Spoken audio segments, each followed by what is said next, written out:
Hey everybody, how's it going? This is Jim from Gecko Epic once again, and I am here with Tremor and Graboid. Tremor, Graboid, they're subterranean, they grab their prey, they bring them down. Have you seen the movie? If you have, you know where I got this from. But anyway, these are my Kenyan Sand Boas. Uh, Tremor over here is a female, juvenile female, and Graboid is a male. He's a little bit older, that's why he's bigger. But actually, when they're both fully grown, she's going to dwarf him. She's going to get to, up to 3 feet in length. This guy will only get up to a foot and a half, maybe 2 feet in length. So these are the only two Kenyan Sand Boas that I have right now. I actually do have an offer on the table for a couple more, and I may be taking that. But anyway, I just wanted to show you guys my two guys. This new enclosure that I just set up is actually for Graboid, but I did want to show you my beautiful little girl here. You can tell the difference between males and females by their tails. That's easy. There's a few other ways that you can tell, but and I'll probably do a little bit more in-depth discussion on this later, but you can see how his tail is a little bit stumpier. See that? Her tail comes a little bit more to a point. See that? That's one of the ways that the easiest way you can tell the difference between male and female. So I'm going to put her back real quick. Let's just get the lid on. Okay. So this enclosure that I just set up is going to be for him. It's 20 gallon. It's a good size for him right now. Depending on how big he gets, this may or may not end up being his forever home. But the way that I set it up is super, super simple. You really don't want to overcomplicate things, especially when you're dealing with somebody like him. So what I have down here for a substrate is what's called aspen. It comes in two different forms. It comes in hay and it comes in chips.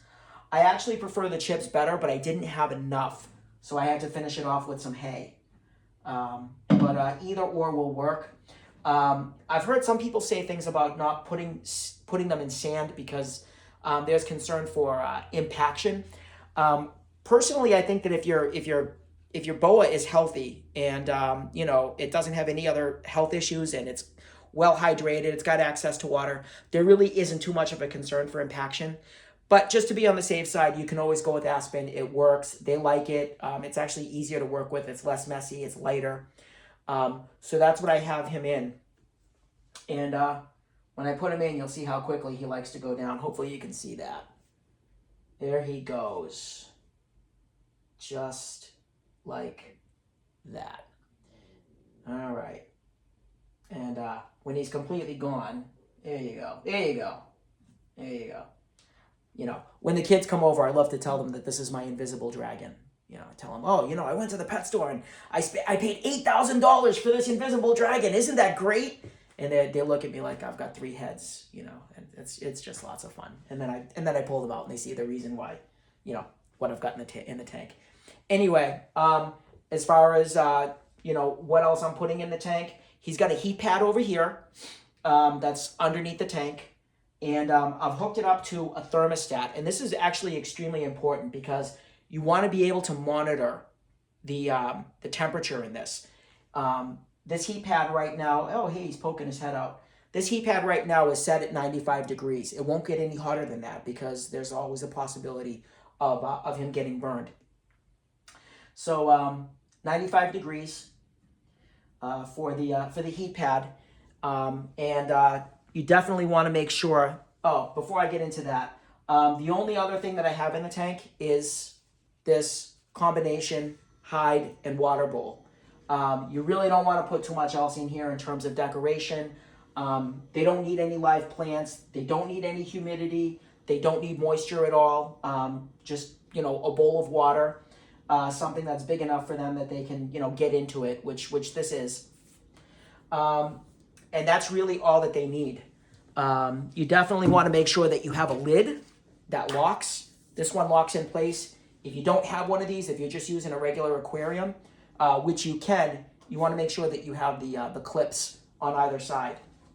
Otherwise, you may have one less snake in the tank than you had when you last saw it. So this goes in, just like that, nice and safe. There's no way the snake's gonna get out of that.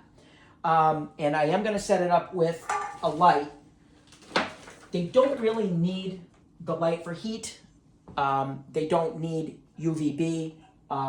There's no really concern about metabolic bone disease with these guys because, they're under the ground anyway. They don't get too much sunlight. But I do like to give them a light. It gives them a little bit of extra heat during the day, which is nice.